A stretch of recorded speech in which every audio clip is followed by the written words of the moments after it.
Great to have everybody here. Here we go. Topic tonight is we're preparing for Pesach. How are we going to go ahead and do a deep dive, a deep clean in our own lives? Okay, now, 1 second review. Last week, we spoke about the concept of freedom.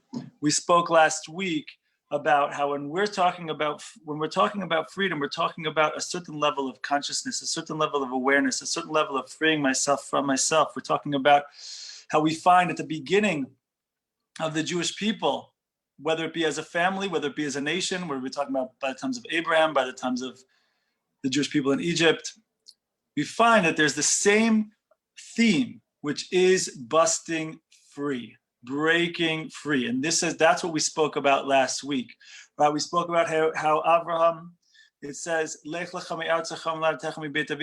the first thing that God says to Abe is that if you want to go to you, if you want to go to the reality of you, to your potential, to who you really are, what you really can be, if you want to go on that spiritual journey, there's a prerequisite. You have to leave from your land, your birthplace, and from your parents' house. And we explained that those ideas are not just for physical locations, but it's conceptual, right? That the land is the concept of the energy of the land, the culture, the mentality, the belief system, right?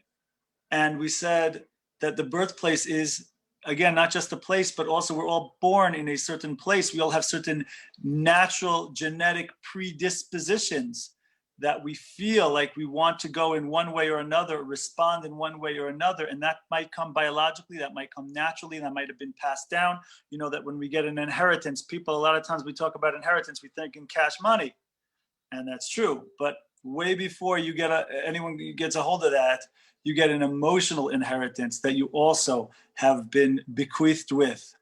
And that can be for the positive, and usually that is also, if not exclusively, you got some stuff you got to work out there that's been passed on to you. So actually that's both sides. Actually, that's nature and that's nurture, right? That's genetically, and then also the next step, which is to free yourself from your parent, to leave from your parents' house. Abraham is told that also we have certain things that we picked up in terms of how we respond, in particular in close relationships, that those patterns that have been drilled into us and we feel like they're natural, but actually they're nurtured, actually they're learned, right? By the way, just recognizing that, like, Judaism, way before the term nature versus nurture was coined, we had it already right there at the beginning of the Torah, right?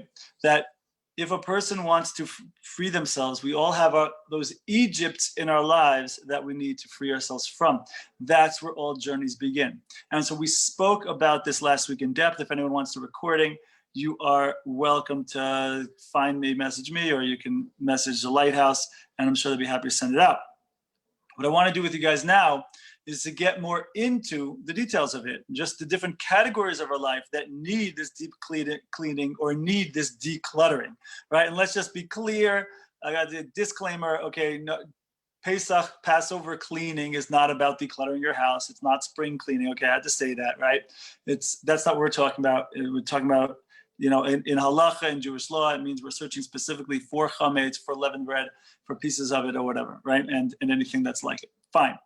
Okay, we said it. But now also, in terms of our own lives, dealing with the chametz of our lives, so to speak, right? Dealing with that which is getting in the way. Oh, there you go. There's the link to last week. So right now, what we're talking about is, okay, how can I go ahead and take a look at my own life and say, okay, what is holding me back? What am I a slave to? What has been holding me back from being the person I want to be, from being that husband I want to be, the wife I want to be, the person at work, standing on my own 2 feet, acting with assertiveness, acting with confidence, being, what are those things that are holding me back? So we have all sorts of different clutters in our life and all sorts of different things that are holding us back. And so I want to go through a few of them with you now. And I would really love if anybody has any thoughts, questions, ideas along the way, please don't hesitate to throw them in.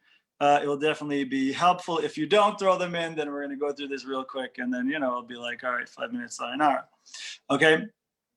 So I think we can start first and foremost with our mind, right? With our mind. That our mind has, for many of us, our mind has all sorts of clutter, all sorts of patterns, what we will go to, what we will go back to, right? Some of us were fighting debates in our mind all the time, right? About other people, preparing for debates we're going to have with other people. Let me just clarify, get the camera clear, then help. Okay. So we have all sorts of different negative ways we interpret what people say. Are we looking for the bad? Are we looking for the good? Right? Famous Rav, what's his name? Hold on a second. The founder of the Musar movement, Rav Salanter. I think it's Rav Salanter who said this. Okay, he said like this. He did a little thing right here. Ready? I'm gonna do it with you guys right now. It's a little exercise. Okay, you guys, what do you see? What do you see? You can all put it in the chat there. What do you see? Ah, there you go. Sure, is that all you see? Now you might know it already. Anyway, I don't know if you saw it, but there's a dot on this piece of paper. Okay, so a lot of people will say, I see the dot. And so Slanta will say, well, why don't you say a white piece of paper? It's 99% white piece of paper. You have to focus in on the one black dot, right? So this is, this is the story with a lot of us, right? We have certain negative patterns that we find ourselves in, judgmental patterns that we find ourselves in, whether we're judging others or whether we're judging ourselves in a negative way. We got this self-loathing thing going on. We got the comparison thing going on. And so there's a lot of stuff, right, that's going on within us.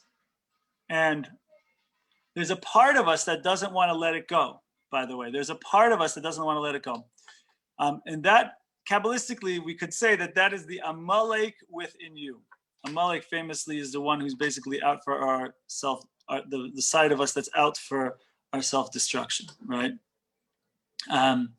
And what is that? Because the number one primary base drive that we all have is the drive for familiarity, right? As Rabbi of mine likes to say that over a lot. Right. But what does that do to us? Right. And I think we've said this before. I don't remember if we said it last week, but I think we might have said this before, that a lot of people think the issue with change is that it's the fear of the unknown.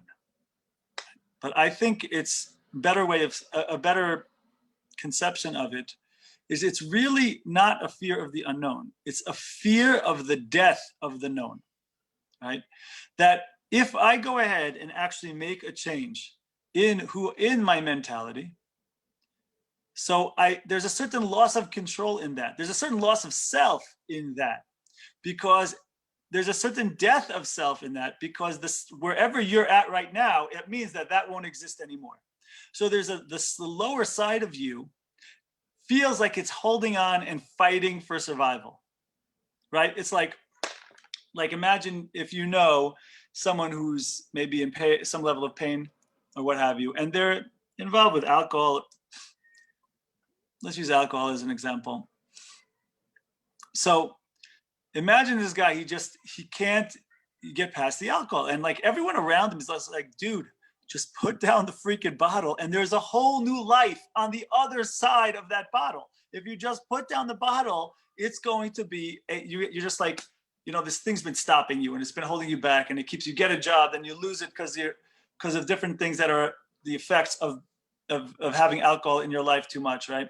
If you would just put down the bottle, wow, in terms of family life, in terms of career, in terms of just all sorts of things opening up to you, it's got a whole new life, man. And this guy, he's like, yeah, I'm listening, he's eating it up, he's hearing it. But then when push comes to shove, eventually he's just like, holding on to the bottle for dear life, which is wild, because the whole idea is that you have a whole new life on the other side of that bottle. But for him, you have to understand that guy is holding on for dear life, because if he gives up that bottle, that is a death of who he is in that moment. right? And so the lower side of that person, what's called the nefesh in Kabbalah, the lower aspect of that person that's there for that, that's just looking to survive, can't imagine making such a radical change. It means the end of who they are. It means their disappearance, in a sense. Who they are will no longer be. Who they are in that moment will no longer be if you go ahead and make that change. And so often that is what's holding us back from moving forward, right? And so of course there's all sorts of strategies in order to go ahead and to deal with that, right? But this is the, and we have to take it on one thing at a time, and little by little. Okay, that's usually the path, not always, but usually that's the path.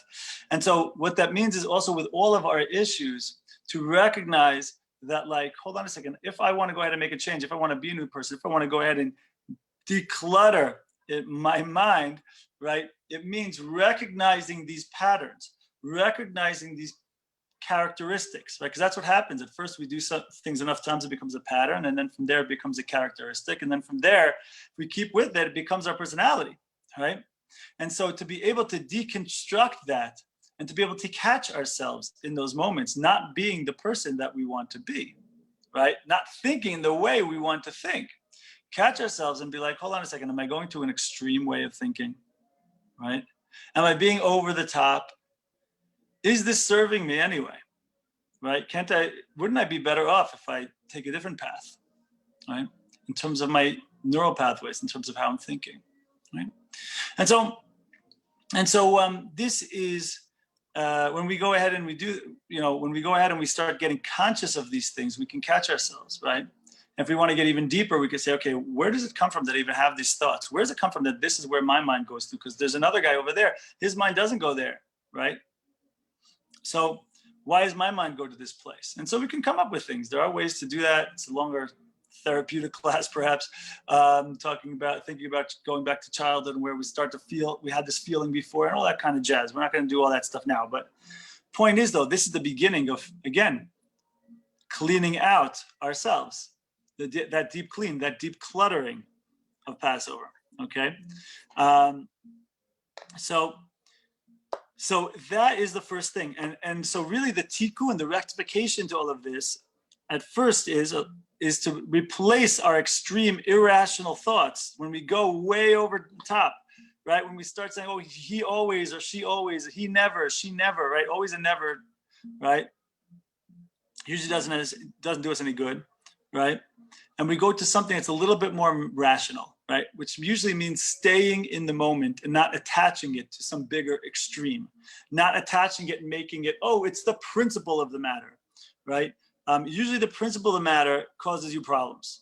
Just have to say that. Usually the principle of standing up for the principle of the matter usually causes problems. It usually doesn't deal with the issue at hand practically, because oftentimes the issue at hand isn't really about the principle of the matter, right? Many of us have grown up, especially those of us who've grown up with a more of a black and white kind of way of thinking, whether that's a mentality from a culture, from family, or what have you, is irrelevant. But to the extent we grew up with that, we are very big on the principle of the matter. But the truth is, life is much more colorful than the black and white reality of the principle of the matter, right? Life is much more colorful, and usually it's just about other people being flawed human beings, right? And also you, or if you're judging yourself, it's about you being a flawed human, and that's okay, right? And it's not about any principle of the matter. It's not about some grand judgment. It's just that people will be people. They just are. Don't expect so much. Don't expect so much, right? And so it means to get a little bit more rational, right? They're probably not just trying to get you. They're probably just not perfect. That's all it is. That's all it is. All right, so anyway, there's all sorts of different things we can deal with when it comes to all this stuff. Not going to go into all of it now, but the point is that if we want to deep clean, if we want to declutter our life, that begins with the mind. Question, thoughts, ideas on that before we go on? Oh, I got a bunch of chats here. Anything new? Nope, nothing new here. Questions, thoughts, ideas, any chatters before we go on? Can you give an example of what, Rebecca? I thought I gave a few examples there, so maybe I'm missing what you're saying. Can you give an example of?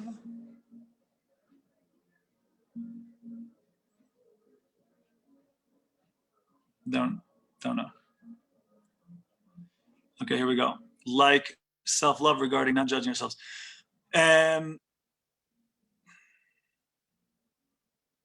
Okay.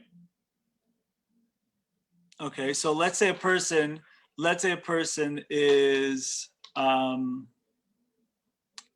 let's say you messed up. Let's say you wanted to wake up in the morning by a particular time and you didn't make it, right? You wanted to wake up at 7.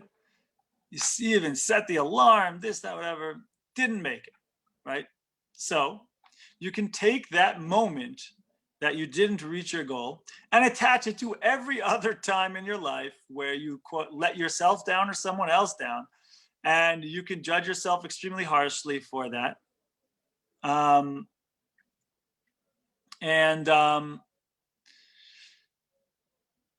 then the question then becomes, maybe it's just like, okay, you didn't have a perfect evening this evening or last night or whatever. Maybe you're extra tired that particular day, or maybe just like, hey, you're trying something new, so it didn't go today. Like when you take the thing and keep it to being in the moment, it's usually much more helpful to go ahead and be like give yourself a little bit of empathy, give yourself a little bit of understanding. And even if there is no real reason, right, you can just be like, okay, it's okay. And then like, I did the best I could in the moment. And even if you feel like I could have done better, well, then why didn't you do better, right? So probably in that moment, that's where you were at. That's where you were at, right? And so then you move forward from there. Hold on a second, another question came in. I just have to check it out, hold on. Someone else, but let's say there's some truth to others being out to get you. Look, if there are people who are out to get you, people are being. Someone asked a question about spiteful people. If there are people who are spiteful and out to get you, then okay, you have to deal with that situation. But you can also deal with that situation without getting all overcome with the whole "how could they," that whole thing. You know what I mean? Like you just deal with the moment, you deal with the issue in the moment. Do you understand what I'm saying? So like, you know, it's like I tell this to mothers all the time who are struggling with their kids. I do class on parenting and stuff like this. Okay, so Juan says everything comes from Hashem. All right, we can go that path. We go the whole Emunah path, and it's all from God. It's all for the best, etc., etc. That for sure we can go to. Oftentimes, not what I'm dealing with is a notch down from there, right? Just dealing with the situation in the moment, dealing with our emotions more than dealing with our. I know we're dealing with the head, but right now I'm dealing with like, okay, the reality of our emotional responses, right? And so anyway, the whole "how could they" thing, right? Like parents are like all about that with their kids a lot of the time, and it's just like, yo, they could. It's it is what it is. Now just deal with what is the only thing, the response or the way to deal with that situation in a healthy way for you, for yourself, is to be like, okay, what does Hashem want me to do in this moment? What is the best, most productive and useful thing for me to do in this moment? Because that's all there is. Meaning to say, very quickly, accepting the reality as it is without anything that's just accepting it as it is and saying, okay, what is the most positive and productive thing for me to do from the reality of this space? You see how that's so much different than all the other reactions are you fighting against the reality of the moment. How could they? And you're like resisting it, like it's not supposed to be this way. It's you versus the reality. You're always going to lose that. And then you feel depleted, and then you feel overwhelmed. And then you feel pissed off, then you feel resentful. Whereas the alternative is like, okay, this is where this person is at. Why are they like this? I don't know why they're like this, but apparently they're like this. But they should be different. Apparently they shouldn't, or else they would be. Not just from an emunah standpoint, just from a reality, what's in front of your face standpoint. They had free will to do other things. Firstly, I don't know if they did. I don't know if they had free will to do other things. I don't know what their real choices are. And also their free will is between them and God. All I have is what's in front of my face. That's all I know. Right? And so the person, this is the reality. The person is in the situation. They're being spiteful. They're attacking you. They're trying, whatever, causing. Okay. So you expand yourself by just saying, the reality is what it is, and accepting the reality and saying, okay, so where now, once I accept that reality, it's like, okay, so now what's the most proactive thing and productive thing for me to do in this space, in the reality of the space that I'm in this reality of the situation that I'm in? And then we move forward from there, right? That mind switch is a big switch, because then immediately you could go from there to proactiveness, as opposed to if you're standing in resistance the entire time. It's very hard to be proactive and like make a good decision about what to do if I'm holding this place of anger and rage and frustration and overwhelm and resentment and fighting this moment, fighting the reality. And if I am making decisions in that place, it's probably not going to be the best, probably not going to work out the best, right? Talmud, if it's the Talmud or the Zohar or something, says that people who are angry could get to the point where they destroy their own stuff, where they take their own stuff and throw it in the fire, right? And it's true. There's an aspect of that. There's an aspect of that. That's where a person can go, right? Take something that's an issue and then make it a much bigger issue. Why? Because the principle of the matter. Things should be different. I shouldn't be treated this way. How could they do this after I did that, right? And people take this to such an extreme, to the point that it's like at weddings, right? Okay, what kind of gift did they get? I have to give back the same kind of gift. Oh, they didn't give back this kind of gift. I give that kind of gift. How could they jump in the circle before the siblings jump in the circle? You know, it's like people take this to such a place where it's just like, can you just be in the moment and enjoy the moment? You know, or maybe not enjoy the moment, deal with the moment productively, let's say it like that, right? But the more you have, the more that you're in these places of the shoulds and the judgment of others as well as yourself, the more you're going to be in this place of resistance and not moving forward proactively. Tov, hope that makes sense. Next, we talked just now about decluttering and deep cleaning the mind. Brought back the wine and Hasidus mug, y'all. All right, anyway, for those who know, they know. The next one is time. Okay, can we deep clean our time? And this is a big one, my friends. That's right. Especially once you deep clean your mind, that's going to be a big, big help to deep clean your time. It's definitely going to save you a lot of time. But this is like, what's a great one that's time consuming and also actually probably bad for your mind as well, right? Let's see, we got politics, right? How many people are jumping from one political article to another? How many people are watching, right? We got the news, the 24-hour, news channels and all that stuff. I mean, that would affect your mind probably pretty badly. Okay, and obviously also there's the social media stuff, right? The social media stuff, which of course also plays around with our mind as well. But recognize also the amount of time. Calculate, I'll ask you all, calculate, I don't know if you can, calculate the amount of time you spend with the social media, with the news, with the politics, right? For many people, you're talking about hours a day, legit. Hours a day. Wild. So, I mean, I can't, like, imagine, let's say a person's awake from, I don't know, let's say they're awake from 7 a.m. to 11 p.m., right? So what is that, 11, 4, what is that, 5? No, 7, yeah. So let's say a person's up for 16 hours. So if you're knocking off a few hours, that's a decent chunk of your day. Not to mention the amount that these ideas get into your brain, right? Like, let's talk about it a little bit, right? Especially social media stuff, right? We all know that, you go on social media. There's a reason they call it fake book, correct? Because what is it? We start looking around at the things that everyone else is doing, or at least they're not even necessarily that they're doing, but but you know, the 1 second when they're like, hey, then they go back to being their old self, you know, with that. So it's right. It puts us in a mindset of negativity about our own life a lot of the time, right? For most of us, not everyone, for most of us. So all these things are time consuming and often therefore cluttering our time and cluttering our mind. What if all of that time, or let's not even say that, let's not say all of it, because it's good to be on these things to a certain extent. It's good to get out there, be connected, whatever. That's fine and good. I'm not against that at all.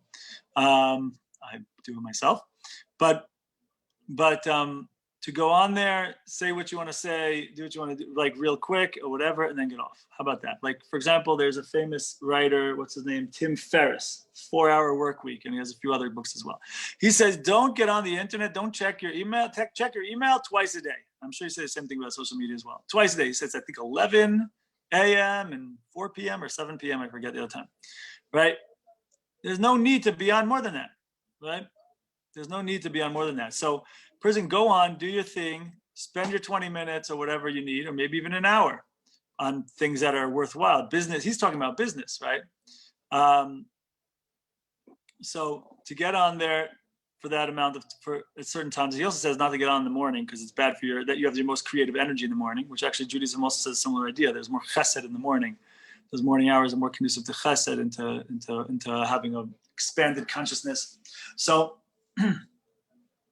I think that's something to think about as well, right? Find a way to get off the phone for a certain amount of time. Turn off the phone. That's right, not silent.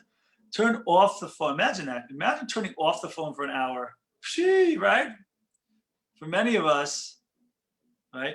Good time to do it for those Jews out there is when you're praying, right? That's an easy one. Turn it off when you're praying, right? That just let it be totally off, right? Or leave it in the house and then go out of the house, something along those lines. Not on silent, right? Because then it could still disturb you. Still think psychologically. There's even been studies that have shown this psychological change and shift between turning something on silent versus turning it off completely. So when we do that, wow, there's a certain liberation, there's a certain detachment, a certain freeing going on there, you know. So anyway, this is one aspect of freeing from social media and freeing up time. Also, another way is another important thing actually is about doing first things first. I'm very big on that one. I don't know if I always succeed, but I'm very big on that one. Do first things first. If you can go ahead and prioritize that which needs to be prioritized and actually follow up on it, you usually feel a lot better about yourself. You usually feel much more accomplished. You know what I mean?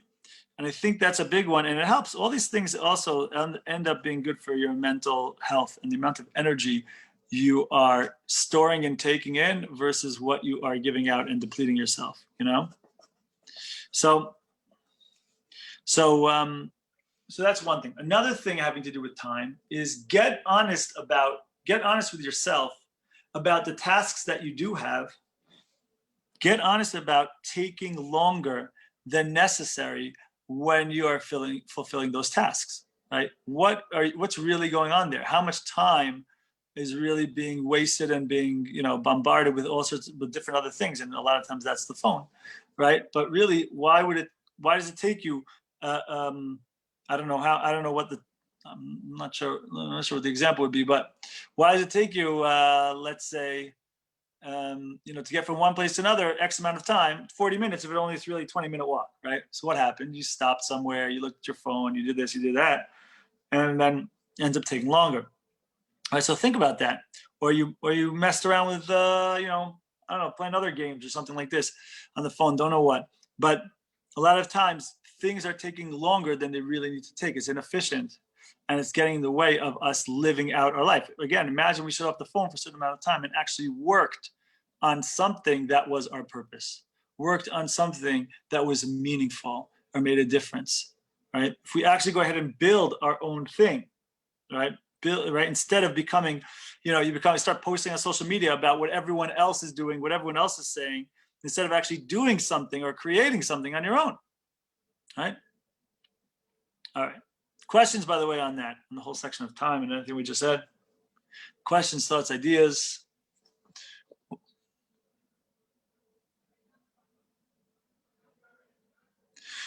All right, we got a comment here. For me, I'd like to do less and be present, but I could be doing whatever kicks in and I get lost in it all. Can you talk about being present there? Yeah, for sure, for sure. So that's it is kind of similar to what we said before, right? That aspect of being present is always, is always gonna really be the root of whatever the tikkun, whatever the fixing is, right? Because when we're able to be present, you're in the moment, and then, okay, what is the proactive thing to do in this moment? And that always means making a choice. So remember, if you want to win at something, win at life, win at whatever it might be. So fine, so take that moment and say, okay, what is the number one thing for me to do in that moment? And then allow yourself to go ahead and to do it freely, because you already made that calculation. So let the other things go. And if it makes you feel better, fine, something comes to your mind, you just write it down so that you don't forget what you wanted to do. Okay, if that makes you feel better, you don't want to forget the thing. Fine, so write it down, put it on the side, and just remember that the main point, which is like, okay, I am doing this thing now. Right? Look, in Judaism, we have this idea as well. There's something called koveya itam Torah, make set times for Torah learning. Why? Because Torah is the main thing. And even though life, often you get caught up with whatever it might be, making money or running errands, or certainly in Israel, going to government offices, happens all the time. So we get caught off in all these things, all these details, but like koveya itam Torah, set times for Torah, means, hold on a second, you don't get stuck in the means and lose sight of the ends. Make a time in your day for the ends, no matter what. So you could be 8 hours a day working on going to the job to make the money in order to support the home, right? But spend a certain amount of time just focusing on, okay, what is the point of the home? What is the point of my life? Spend time on that, right? So just like we have that with Torah, dare I say, right, that is the goal, the ultimate goal. On a smaller level, perhaps we can say the same thing about different other areas of our life, whether that be mental health, whether that be self-care, whether that be working on my particular project and the unique thing that I want to do, that's my personal mission, right? So the same principle applies. Go ahead and make a time that I'm working on this thing now, and everything else I put off I let it be for the moment. Okay, I hope that's helpful. Any other questions on this?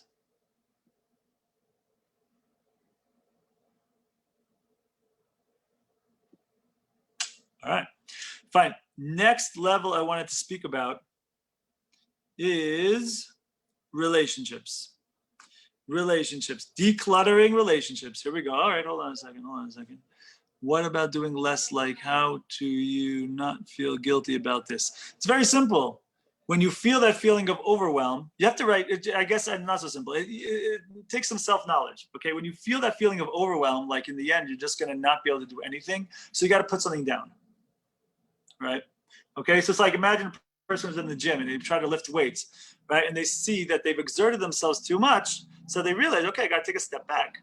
I can't, this amount is too much for me, right? So you take on 100 pounds or whatever. A person takes on 100 pounds and they realize, hold on a second, I can't do the amount of reps that I really want to do.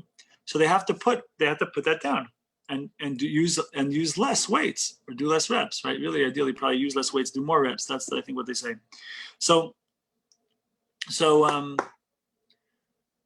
I think we have to be very real, because again, the desire of the lower side of us is for the familiarity, is for the pattern, is for continuing that. So if we want to make a change, we have to stretch a little bit.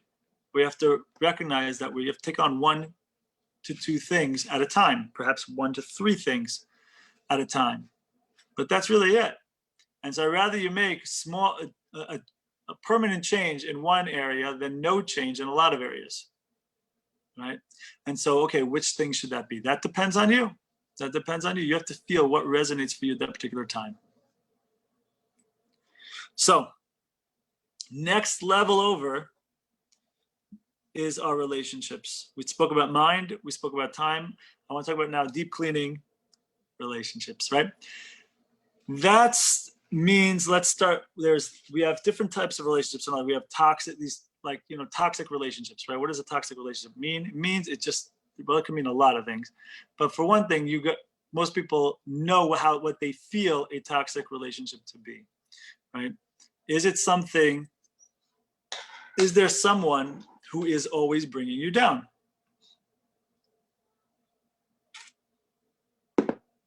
Is there someone who's always negative? Is there someone who is a time waster for you? That's right. I know that sounds cruel, right? That sounds cruel, but that's there's ways of doing it. We're going to talk about in a second, how to do it in a way that's not as cruel. Let's say it like that. Okay. Right. You got energy vampires, right?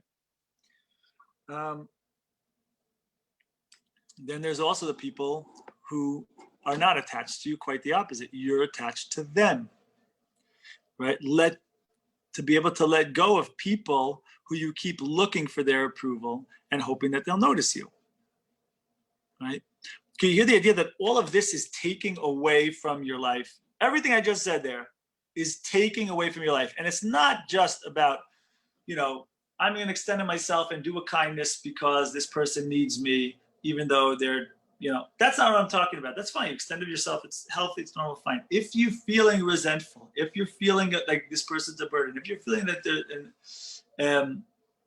there's a part of you that's feeling like you don't have a choice, then there's something going on with you, right? Then there's a weakness in you. Now, if you're saying, look, there's a part of me that would love to get rid of them, but I totally could, but I feel like I want to do a chesed and be involved with this person. I want to do a kind deed and extend myself to be involved with that person. Okay, that's healthy. That's fine. That's fine. But be honest with yourself. Are you afraid to step away for some reason and therefore you're kind of being a victim in the situation? Or are you really totally comfortable walking away and nevertheless extending yourself to helping this person out? And I'm talking about someone who's might be sapping your energy. I'm not talking about someone who's a toxic relationship situation. I'm not talking about someone who is always negative and nasty and whatever, right? Okay, and so also to let go of people who let go of that side of yourself, do the work within yourself, whatever that might be, not for now, in order to fill up the side of yourself that's yearning for approval from certain people, right? That would be the ideal way to fix this up. But also I want to share with you though, in order to, if you're wondering, okay, how do I deal with those relationships? How do I let those relationships go? Right. And by the way, another one is it could be just a relationship that you outgrew, that you start to notice that, hey, I'm making strides, I'm growing, I'm becoming a more successful, higher level version of myself. And then I go hang out with these people from the old days, and they're still talking about the same stuff. They're still talking about the same stuff. I'm just totally not there. Okay, so how do you do that? I don't want to be a jerk, right? So look, firstly, recognize that's part of life. And secondly, here's how to do it. And anyone who's involved in education, you do need to know this to a certain extent. Anyone who's involved with people, you do need to know this to a certain extent, because this can help you in life, especially if situations, especially nowadays, if you deal with a lot of people, you're going to come across some crazies, and you need to know how to disengage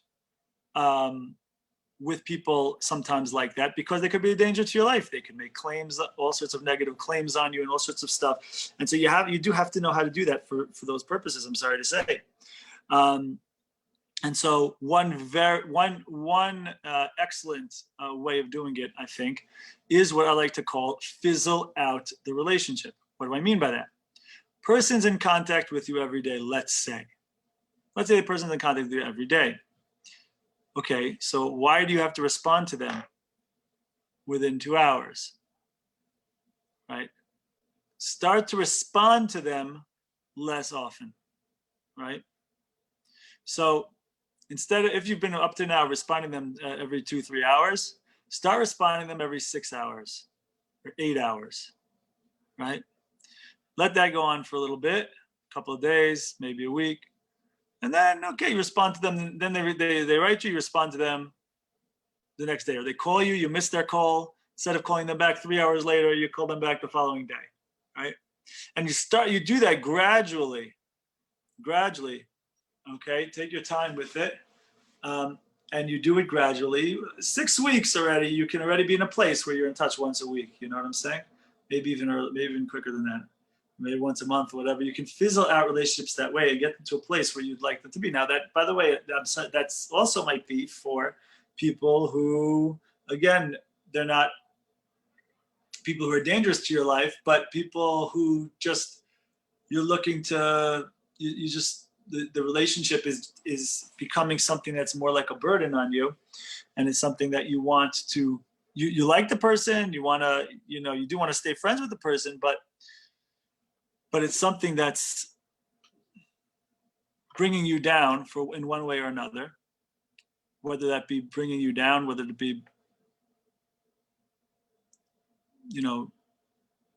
dulling your time, like your time can be better served elsewhere.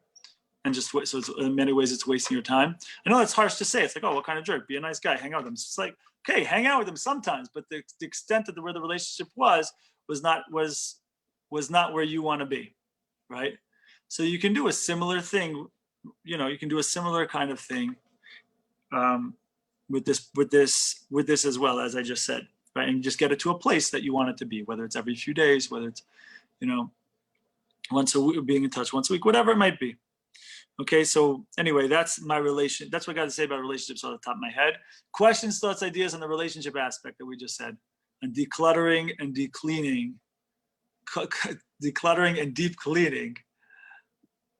in terms of our relationships. Questions, thoughts, ideas, anybody? And no, just in case you're wondering, anyone in here, I have not fizzled the relationship with you. If we've spoken less, it wasn't intentionally on my end, maybe on your end. All right. So hold on a second. Someone just chatted something. There you go. Okay, good for you, Lauren. I hope they're not on right now. Anyway, so yeah, you go for that. I'm telling you, it never fails. If you ever get confronted, you'd be like, no, I'm busy, whatever. Who knows? Whatever. You could finagle your way out of it if they confront you on it, or you can tell them the truth. I don't know. You figure it out. Feel it out. All right, number 4. Decluttering and deep cleaning your computer. That's right, my friends. The advice is given by many to clear your browser, right? You got all those different tabs open. Clear those suckers. Clear your email, which I know is an impossibility for me. I don't know what you got. How am I supposed to clear? Imagine I get that advice now. How much does it clear? 80,000 emails, whatever. It's like impossible. Okay, fine.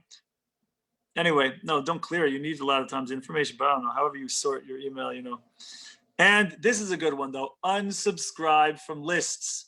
Not mine. The Ellie the Jew email, you want to stay in on that. The Lighthouse email, do never unsubscribe from those. But, the less meaningful ones. The ones that you keep opening and deleting, or just deleting, right? Take the time, and you can make a policy. Okay, every Sunday I'm going to unsubscribe, or every week I'm going to unsubscribe from 3 things. All right, you go ahead and unsubscribe, and all of a sudden, within a couple of months, you're like down to something that you're more tolerable. All right, that's my ideas for the computer. If anyone else has other ideas, feel free to throw them up in the chat. This is the last minute addition to this little class. And last but not least, holy cow, it's already 9:20. All right, last but not least, actually cleaning up the home. Okay, but I'm not talking about cleaning the home for Pesach. I'm talking about like what would make the home in general just be more functioning in a way that's not you're not feeling clutter all the time. Obviously, number one is get rid of the clutter, but that's not what I'm talking about here. Think about the little things, right? So number one is clean up after yourself, right? Just clean up after yourself. If you go ahead and wash, the few dishes that you use, for example, immediately when you use them, instead of throwing them in the sink, it really only takes a minute. You don't notice, but you start throwing things in the sink here, there, whatever, a few times. All of a sudden now, cleaning the dishes is a chore. Now it's something that you need to do. Now it's something that takes 20 minutes or 20, whatever it is, instead of going ahead and just doing one thing at a time. Not everyone agrees with me. Not everyone is into this one.